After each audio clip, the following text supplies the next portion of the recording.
Monsieur le Président, Excellences, Mesdames et Messieurs les membres du Conseil des droits de l'homme, la République démocratique du Congo exprime sa profonde gratitude au Conseil pour la tenue de cette session spéciale soutenue par plus de 30 États membres et 22 États observateurs. Cette réunion répond à l'urgence de la situation actuelle.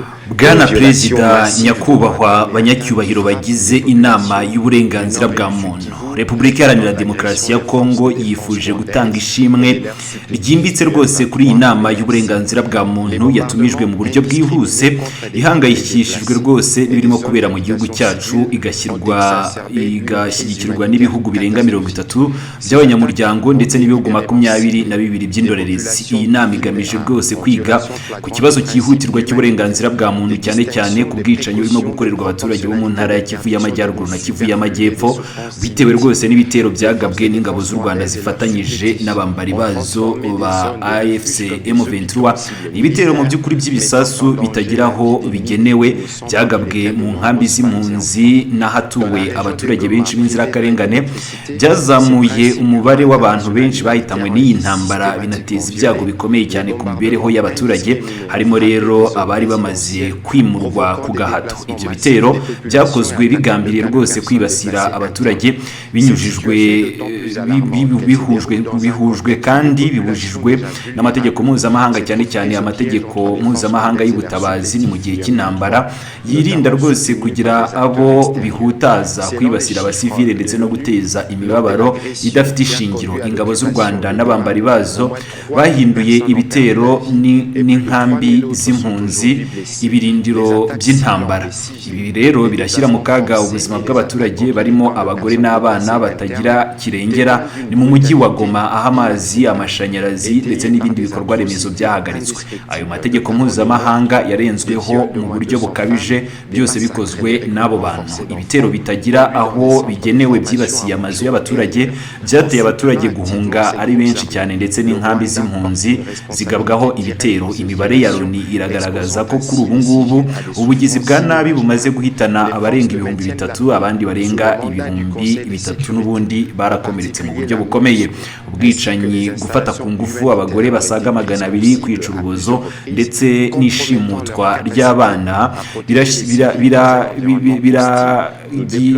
birakomeza kugenda bishingirwa ku bigo kandi by'imyitozo bya Rucuru n'ahandi, bigaragaza urugomo ruteye agahinda rurimo gukorwa n'inyeshyamba zishyigikiwe n'igihugu cy'u Rwanda. Ni mu gihe cyose u Rwanda rukomeje gutera inkunga iyi mitwe yitwaje intwaro, rwiyemeje rwose kubazwa ibi bikorwa by'ubugome, ariko kandi namwe mwakomeje kurebera. Bikomeje rero gutera abaturage imibabaro itagira ingano.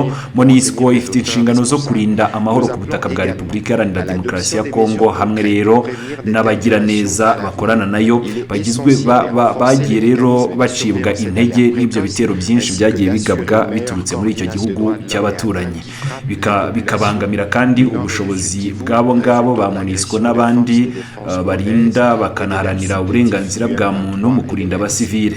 Ingabo za SADC nazo zahuye n'ibibazo, ni mu gihe zigamije kugarura ituze mu karere. Bwana Perezida, Repubulika Iharanira Demokarasi ya Kongo irasaba ishyirwaho rya komisiyo mpuzamahanga yigenga kugira ngo hakorwe iperereza ku iyicwa ry'abaturage n'ibyaha bikomeye cyane ku burenganzira bwa muntu byakorewe ku butaka bwa Repubulika Iharanira Demokarasi ya Kongo. Iyi komisiyo yagombye guhabwa inshingano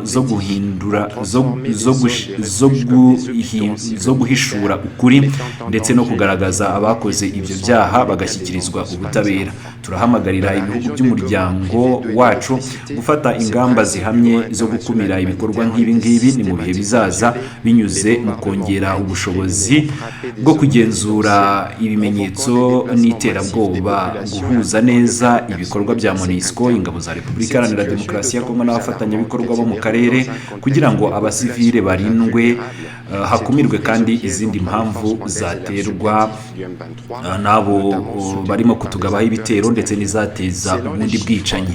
Turamagana uruhare rwose rw'igihugu cy'u Rwanda, turamagana uruhare rw'u Rwanda mu gutera inkunga mu buryo bwa gisirikare ubukungu n'ibikoresho uyu mutwe witwaje intwaro wa M23 n'imitwe yindi ikorera ku butaka bwacu. Ibikorwa by'u Rwanda bishingirwa rwose ku bimenyetso byinshi cyane byatanzwe n'impuguke za Loni bigaragaza uruhare rw'u Rwanda mu gukomeza intambara mu burasirazuba bwa Repubulika Iharanira Demokarasi ya Kongo ni mu gihe kirenze imyaka 30 kugira ngo rusahure umutungo kamere w'igihugu cyacu cyiza cya Repubulika Iharanira Demokarasi ya Kongo. Turahamagarira iyi nama y'uburenganzira bwa muntu gufata ingamba rwose zo kugira u Rwanda igihugu mu by'ukuri gifite ibyaha karande kandi bikomeye cyane ku gihugu cyacu, kandi rugomba kubazwa ibyo byaha nk'igihugu gifite uruhare muri ibi byaha byo mu ntambara byabaye ibyibasiye inyoko muntu, birimo rero kwirukana abaturage ku butaka bwabo ndetse no gushyiraho ubuyobozi bushya mu rwego rwo kwigarurira burundu ibyo bice bagiye bafata. Si ngombwa ko hakorwa ibishoboka byose ngo u Rwanda rukomeze kugenda rugenderwa kure, ahubwo ni ngombwa ko hakorwa ibishoboka byose ngo u Rwanda ruhagarikwe ako kanya, ikindi kandi ruhagarikirwe ubufasha rutera imitwe yitwaje intwaro ndetse rukanahitana abaturage benshi ba Repubulika Iharanira Demokarasi ya Kongo. Sibyo kandi turashaka ko runirukanwa ku butaka bwa RDC. Bwana Perezida, Repubulika Iharanira Demokarasi ya Kongo izakomeza guharanira amahoro n'umutekano. Dufite ubushake bwo gukorana na bose, haba mu karere ndetse no ku rwego mpuzamahanga, ariko dukeneye rwose inkunga ya komisiyo mpuzamahanga kugira ngo ibibazo bikemurwe.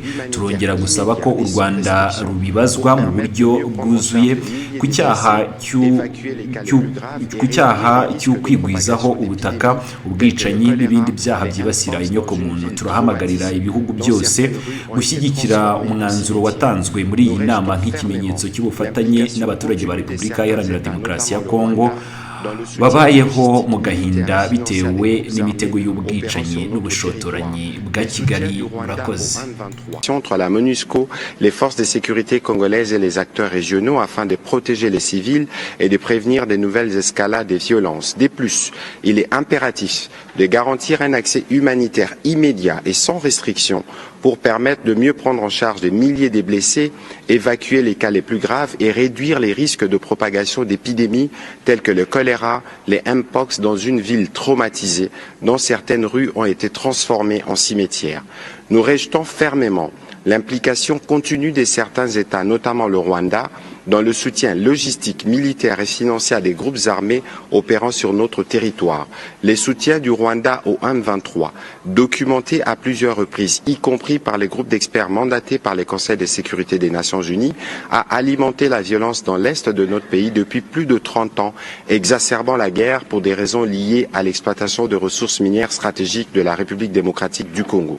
Nous appelons donc ces conseils à tenir le Rwanda responsable de ces crimes de guerre et de ces crimes contre l'humanité, notamment les dépeuplements forcés des populations et leur remplacement par d'autres, ainsi que la domination des nouvelles autorités administratives dans le but d'occuper définitivement ces territoires.